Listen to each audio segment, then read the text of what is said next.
कहना चाहूंगा कि 11 साल के मोदी जी के कार्यकाल को देखा जाएगा तो ये 11 साल जो है जुमला काल को माना जाए, जिसमें तमाम जुमलों के बौछार जो है मोदी सरकार के द्वारा इन पिछले 11 सालों में की गई है।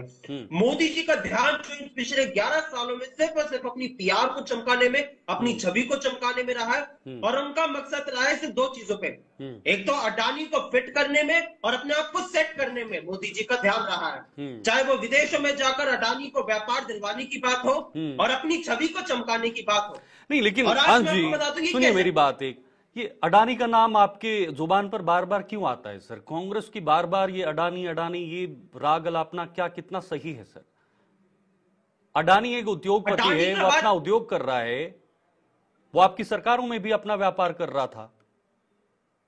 नहीं, हमें सवाल तब आता है जब अडानी जो है इस भारत की जो विदेश नीति, वो विदेश नीति ना होकर मोदी जी की मित्र नीति बन जाती है। बांग्लादेश का आप उदाहरण ले लीजिए, आप साउथ कोरिया का उदाहरण ले लीजिए, जहां पे वहां की सरकारों ने बाकायदा कहा है कि हमें जो है कहा गया था, श्रीलंका का आप उदाहरण ले लीजिए कि हमें अडानी को वहां पे जो है कॉन्ट्रैक्ट टेंडर देना पड़ेगा। जब ये सवाल आ जाता है तो तब ये सवाल उठना पड़ता है। और मैं पीआर की यहाँ पे बात करना चाहूंगा, पीआर पे किस प्रकार से भारतीय जनता पार्टी ने काम किया है। ये बड़ी बात करते थे कि बौरखवादी, लेकिन बौरखवादी वाले जिनके लेकिन अंश जी आप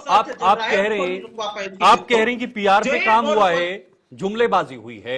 मैं कुछ काम गिनवाऊंगा, आप यस और नो में जवाब देना। ये मैं कुछ सवाल पूछूंगा। सुनिए नहीं सुनिए जरा, सुनिए। 370 पर फैसला लिया गया। आप सवाल पूछिएगा जब बीजेपी 370 पर फैसला लिया गया। आप सवाल पूछिएगा, पहले मेरे को अपना जवाब। एक मिनट नहीं, सवाल पूछना देखो मेरा अधिकार है ना।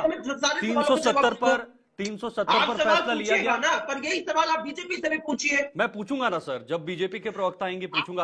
आप बताइए क्या 370 पे फैसला हुआ है? तो मुझे भी तो मौका दीजिए। 370 पर फैसला हुआ है सर, ये सर नो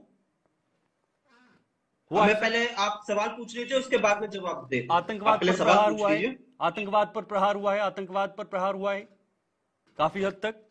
सोनमर्ग टनल अगर आतंकवाद पे अगर आतंकवाद पे प्रहार हुआ है तो ये पहलगाम क्या है? अगर आतंकवाद पे प्रहार हुआ तो मोदी जी का तीसरा कार्यकाल को शुरू हुए और जो है 1 साल के करीब हो चुका, और इससे 1 साल में जो है 57 के करीब आतंकी हमला हो चुके हैं। यही तो मूल समस्या है अंश जी, यही तो मूल समस्या है। आतंकवाद आपकी सरकारों में भी था, लेकिन उस समस्या को आप समझते तो आज तक नहीं होती ना सर। नहीं तो अगर जीरो टॉलरेंस की नीति चला लेते। अगर इस देश के गृह मंत्री कहते हैं कि आतंकवाद हमने लगाम लगा दी है, ये पहलगाम क्या सरकार की नाकामी नहीं थी? क्या ये नाकामी नहीं थी सरकार की? अगर उनके पिछले 1 साल का कार्यकाल जब शुरू होता है उसमें 57 हम लोग जाते हैं। जिस दिन मोदी जी सवाल शपथ को ले नहीं रहे समझ पा रहे हैं, उसी दिन पे मेरे कहने का मतलब है मूल समस्या कहां पर खड़ी हुई थी? उनकी पद पर हमला हो जाता है। मूल समस्या कहां पर खड़ी हुई थी? संवेदना तक व्यक्त नहीं करती है। क्या ये उनकी संवेदना है? क्या ये संवेदनशीलता है उनकी? ये सवाल नहीं पूछा जाएगा। और अगर मैं आपसे आपने बीजेपी के प्रवक्ता को बिना रोके टोके मौका दिया था, मैं अपनी बात को भी रखना चाहता हूँ। मुझे समय दीजिएगा, उसके बाद आपको जो भी सवालों में जवाब देना चाहूंगा। जी यहाँ पे बात होगी इनके जब 11 साल के कार्यकाल को लेकर, तो तमाम इन्होंने मास्टर स्ट्रोक दिए थे, तमाम वादे किए थे। वादा तो उनको 2022 तक बुलेट ट्रेन का भी था। अगर आप यहाँ पे तमाम चीजों को गिनवा लो, मैं आज यहाँ पे बात करना चाहता हूँ। 2022 तक बुलेट ट्रेन आ जानी थी, क्या हुआ कि आज जो ट्रेनें चल रही है उस पर आप कवच तक नहीं लगवा पाए।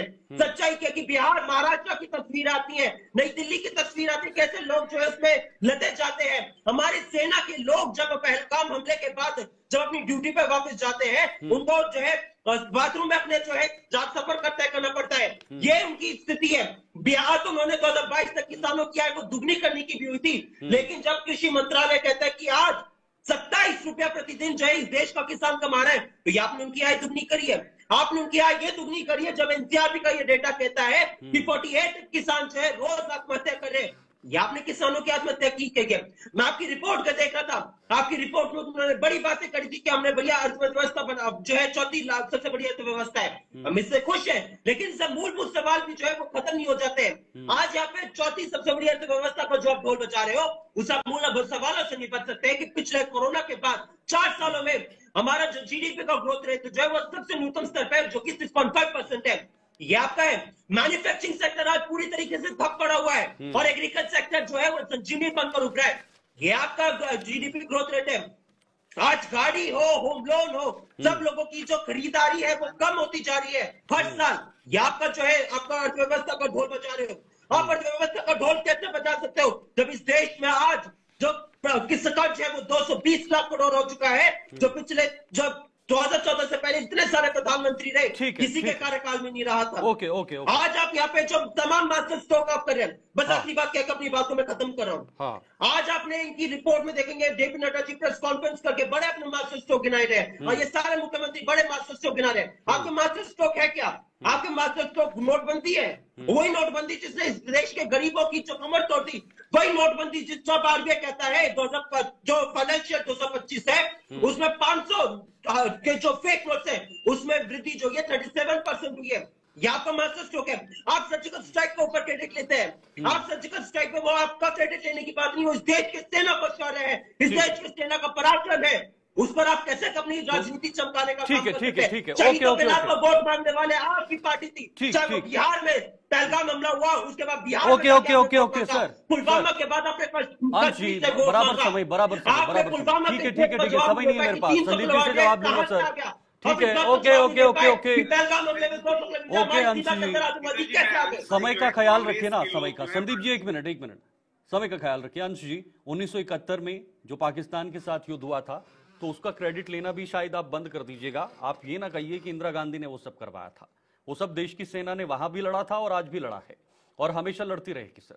मैं आपके सवाल का जवाब देता हूँ। 1971 के युद्ध को आप 2025 के युद्ध से कंपेयर नहीं कर सकते हैं, और मैं बताता हूँ क्यों।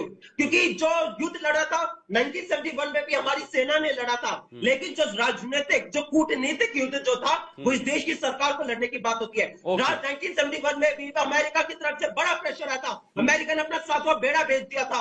अमेरिका ने अपने संदीप जी सारे सवालों का जवाब आप सुनूंगा। ओके गांधी जी ने डटकर सामना किया, देश का निर्माण। सारे सवालों का जवाब मिलेगा। संदीप जी सवालों का जवाब कर देते हैं। मोदी जी अमेरिका के कहने पे युद्ध विराम कर देते जब हमारी सेना को बीच के तट पे थी। आप यहाँ पे कैसे बात कर सकते हैं? 1971 का जब युद्ध हुआ था, इंदिरा गांधी जी का शौर्य को देखकर उनको देवी अंश साहब सुनिए थोड़ा सा।